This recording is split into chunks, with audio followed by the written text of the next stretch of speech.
துரோகம்னா என்னன்னே தெரியாதவங்க தான் நம்மளோட அம்மா அப்பா. இது ஒரு பக்கம் அப்படியே இருக்கட்டும். रुको जरा இந்த கௌரவத்துக்காக தான் பெத்த பிள்ளைங்களையே ஆணவ கொலை பண்றவங்க, தன்னோட சுகத்துக்காக தான் பெத்த பிள்ளைங்களை குப்பத்தொட்டிலையும் ஹாஸ்பிட்டல்லையும் தூக்கி வீசிட்டு போறவங்க, காசுக்காக பிள்ளைங்களை வித்துட்டு போறவங்க எல்லாம் இதுல வரமாட்டாங்க.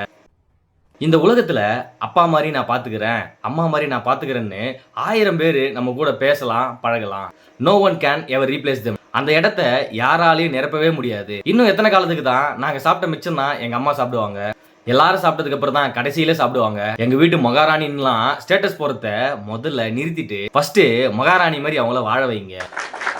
தியாகத்தின் மறு உருவம் எங்க அப்பான்னு சொல்றத முதல்ல நிறுத்திட்டு தேவையில்லாத பழக்கத்திலிருந்து முதல்ல வெளிவந்து இந்த சொசைட்டில தலை நிமிர்ந்து அவர் நடக்க, சந்தோஷமா வாழ நீங்க முதல்ல தியாகம் செய்யுங்க. அப்பா அம்மா இருக்கப்பவே அவங்கள புரிஞ்சுக்கோங்க, அவங்கள சந்தோஷப்படுத்துங்க, இந்த சமுதாயத்துல அவங்கள பெருமைப்படுத்துங்க. ஒரு நாள் புரியும் போது அவங்க நம்ம கூட இல்லாம கூட போலாம்.